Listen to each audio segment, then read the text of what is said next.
Women's Wisdom. I'll be reading some excerpts from What Really Works with Men. A. Justin Sterling. I did the Woman's Weekend 25 years ago. It'll be May. I will read a little bit from Justin's book. He was the leader of the weekend. Unfortunately, we lost him almost a year ago, and I'm carrying on some of the essences of the wisdom from my experience. Women are the architects of their own relationships. So, if you are the architect of your own relationships, and I want to stop talking about relationships for a moment and talk about houses instead. I want to talk about buying your dream house, the house you always wanted, i.e. the relationship, and have scrimped and saved to buy because you started thinking about that house long before you were in a position to purchase it, didn't you?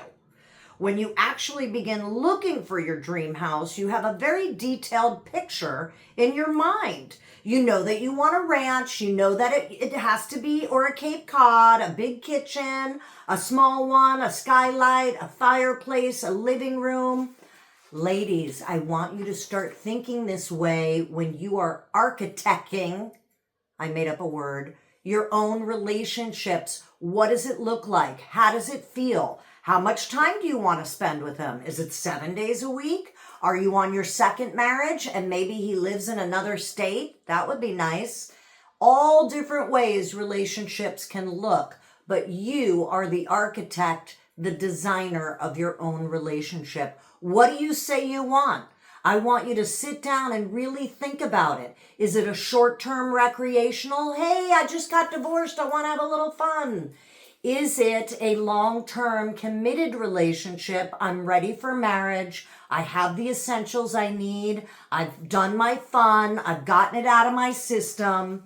It's time to really build the dream house, the dream relationship we say we want. Be careful of the word dream because it can conjure up these fantasies from Hollywood that never really are the realistic way that we live in the world.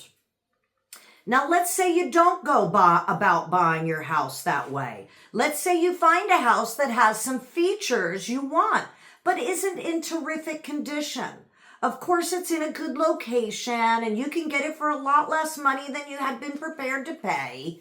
In fact, it's such a good deal that you're sure someone else will snatch it up if you take too long making a decision.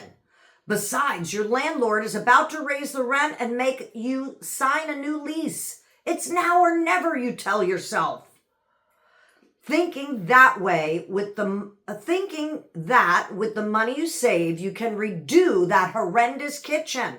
Put in the skylight, build a sun porch, and fix the plumbing problems, which the real estate agent assures you are very minor.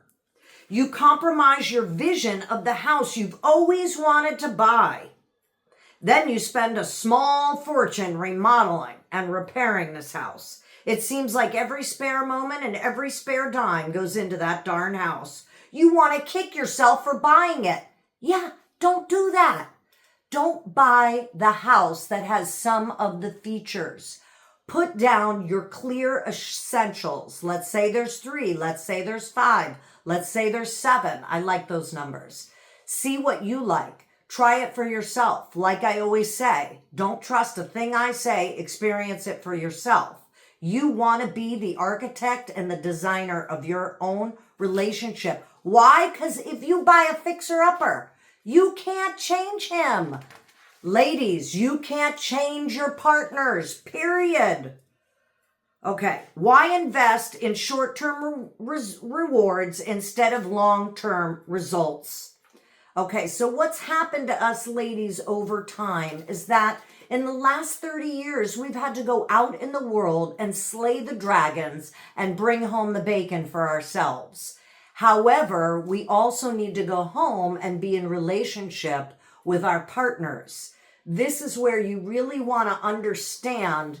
Don't rush into the fixer-upper house. Really stay true to your own intentions, your own design. Why is this the case? Because if you don't stay true to yourself, there are painful ramifications down the line, and you don't want that with the partner for a lifetime. So a little bit more about that. To succeed in the competitive business world, women have had to learn to act like men, and unfortunately have started to think like men. They want instant gratification. They don't want to wait for a relationship to unfold, for their potential to be revealed. It takes too long. You have things to do, places to go, people to see, and no time to waste. I get it. But when you're considering your long-term committed relationship, this is where you want to slow down, have the intention, really concretize those essentials you can't live without in a partner. Some of it you can work with, but most of it needs to be there. What really works with men to solve 95% of your relationship problems and cope with the rest? Remember that the very thing that most attracted you to a partner, your man in the first place, will ultimately be what you berate him for when things don't go right, and will be the reason you destroy your relationship. Yes, a lot of us out there are self-saboteurs.